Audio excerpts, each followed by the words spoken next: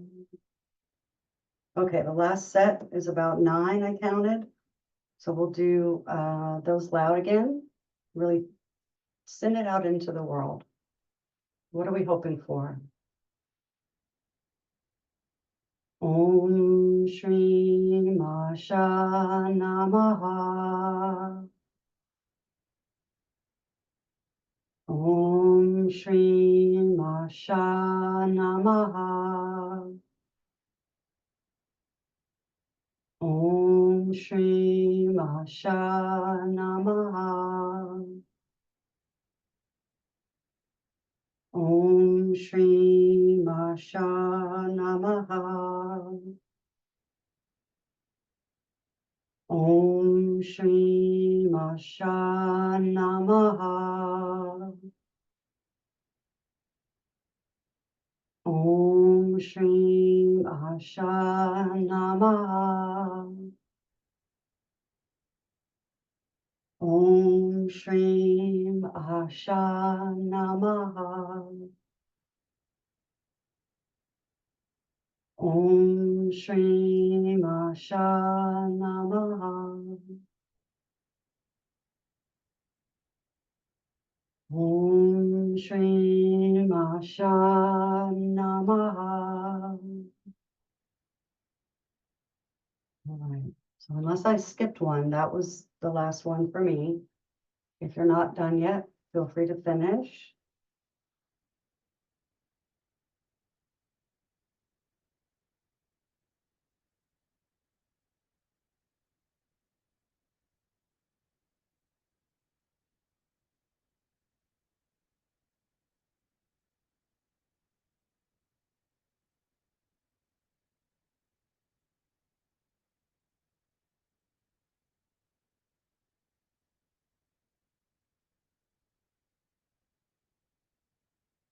And you might still hear the echo of the mantra in the mind. We are abundantly pulling in hope.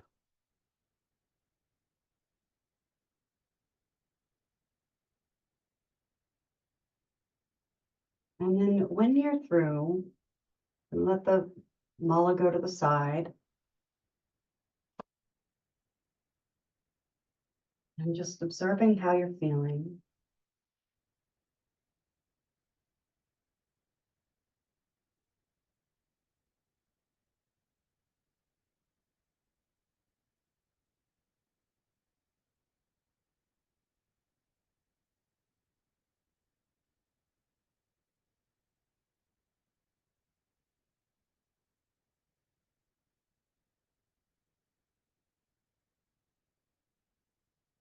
And then let's take the hands, clasp them so that the fingers are on the outside like you normally would.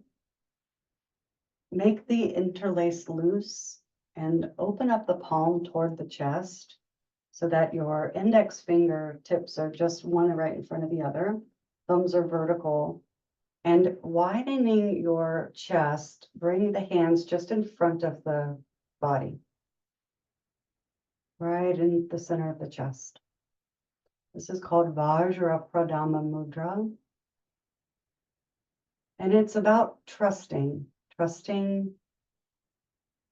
in this voting process,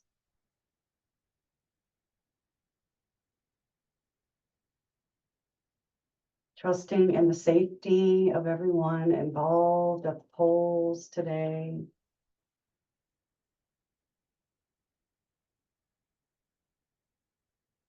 trusting in the safety of the boats themselves.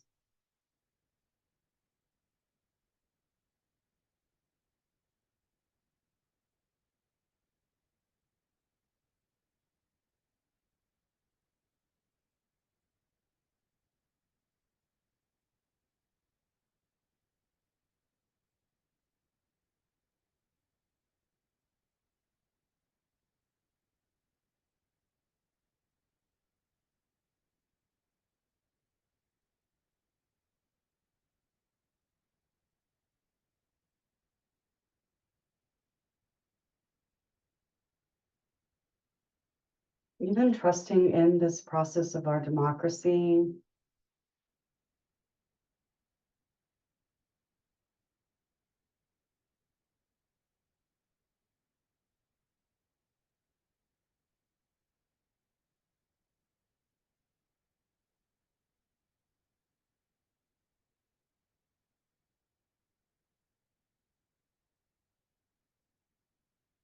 And then let the hands come back down, and you might want to open, close the hand, or wiggle the fingers. And then we're going to set up in a little heart opener to do the breathing part, and then we'll be done. So I've got this pillow that I'm sitting on. That is the easiest thing for me to just lay under my spine. So if you have a bolster that isn't too thick, you don't want something really huge.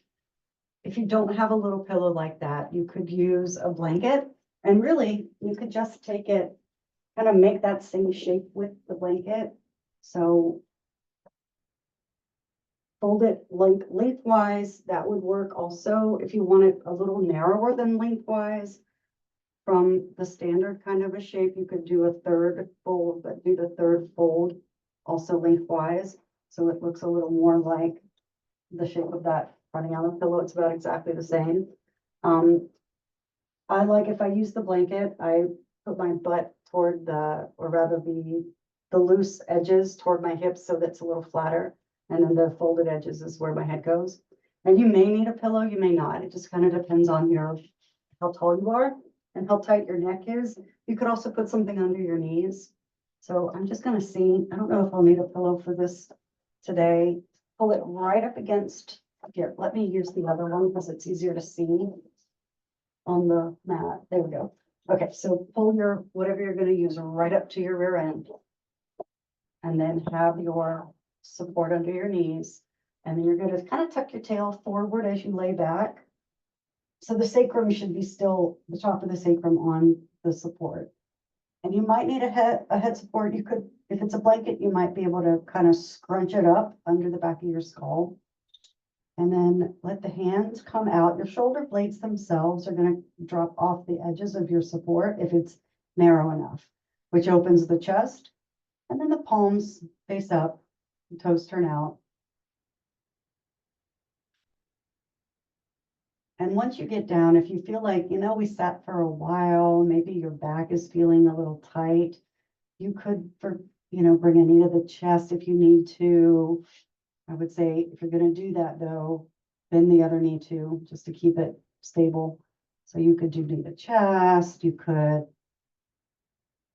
do a little side to side, little windshield wiper, try not to roll off of the support.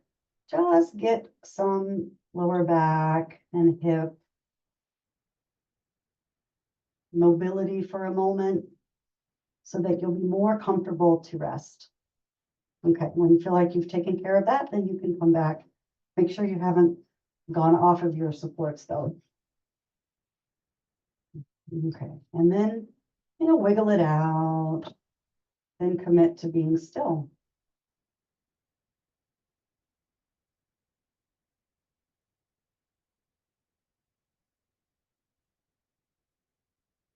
Often doing a heart opener will help to lighten the emotional state.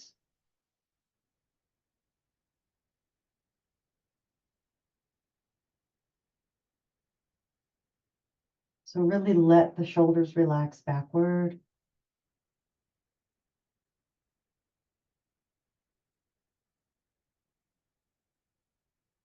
And we're going to do our breathing up and breathing down. So like the elevator car going up and down, somewhere in the belly, we'll start.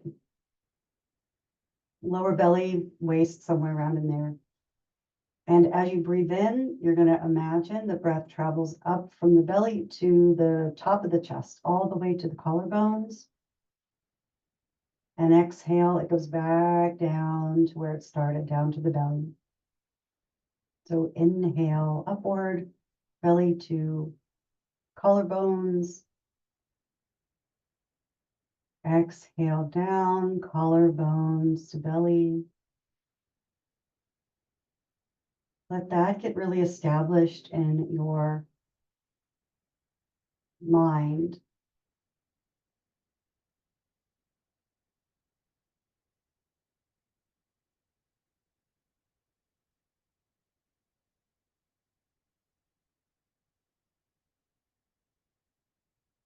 And if we take the elevator analogy one step further, instead of having the breath be like the elevator car going from the basement to the penthouse, right, from the bottom to the top, we're going to add a stop kind of in the middle of the building, maybe even closer to the bottom floors. So what do I mean by that? Well, we're going to stop breathing in. I would say if we try to shoot for half of an inhale, we almost always do more than that. So I would say maybe shoot for a third of an inhale. So just take a little bit of air in, think of it lifting up and then stop. Then take the rest of your breath and let it continue all the way up to the chest. And then on the exhalation, breathe out and imagine it goes smoothly down in one motion. So we inhale belly to solar plexus, stop. Keep inhaling, then solar plexus to chest. And exhale all the way back down. Now, if the up and down is confusing, don't worry about that part. Just keep small part of the inhale, stop, rest of the inhale, and then exhale. What you want to try to avoid is trying to breathe too much air in. So the stop sooner makes the last half of the breath feel more satisfying, more complete.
Do 3 more like that.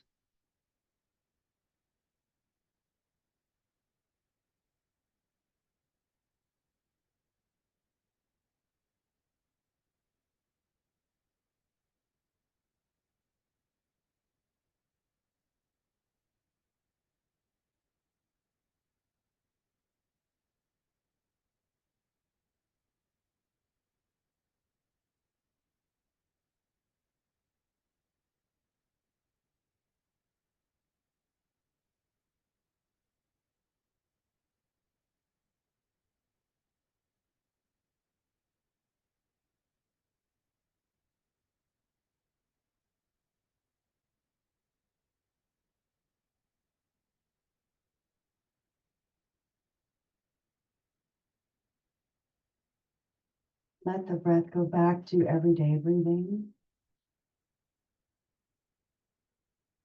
Notice how that technique changed your everyday breathing.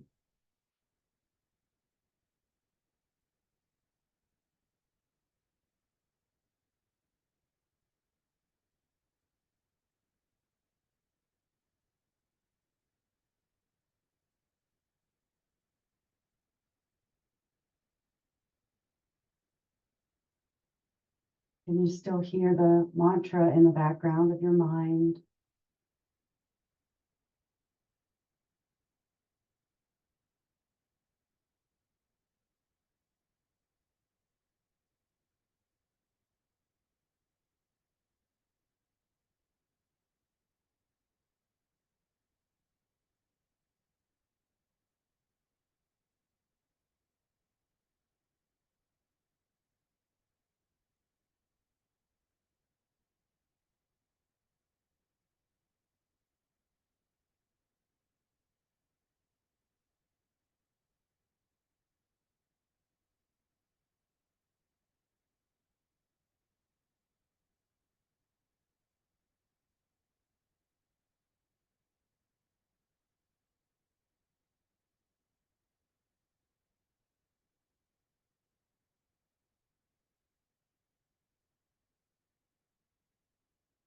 Every time the mind starts to wander into worry, go back to the mantra.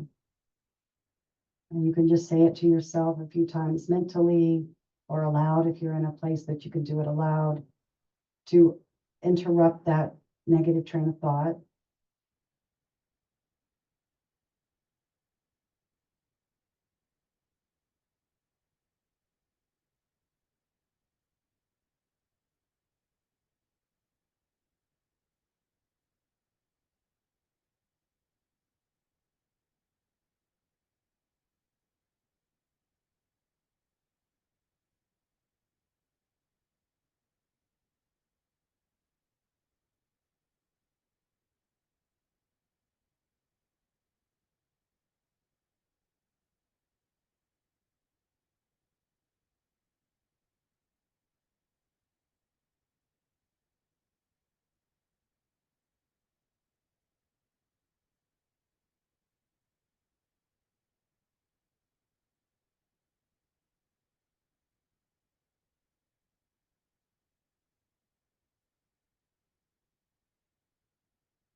So as you take your next inhale, just let the fingers open wide. And as you exhale, let them relax. As you breathe in, lift the toes up, stretch out through the soles of your feet. And exhale, let the feet relax. Then do both feet and fingers. And relax. Good. Without letting your head fall off of your head support, just roll slightly with your head to one direction. And then back through center to the other side.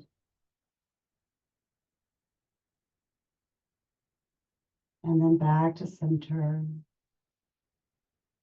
Bending one knee and put the foot up on the end of the bolster. And do the same on the other foot. If you feel like your back is really arching, tuck your tail forward, lay it back down. And then pressing into the feet, just let the knees rock a little bit to a windshield wiper movement. Try to stay with your feet on the knee support and your back and head, at least your shoulders and head still on your back support. And then pull through center and go to the other side. Keep that arm wide to keep your balance.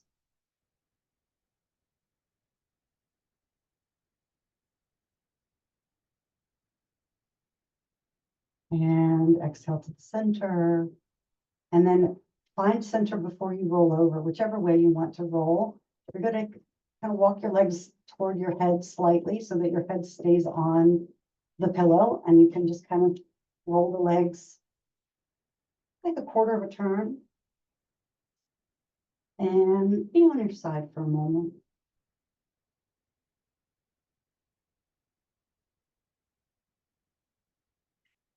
Then slowly press yourself up to seated. And we will bring our hands up to the heart. Remembering your mantra, Om Shrim Asha Namaha. Om Shrim Asha Namaha. Om Shrim Asha Namaha. May we live in and cultivate abundant hope. And namaste.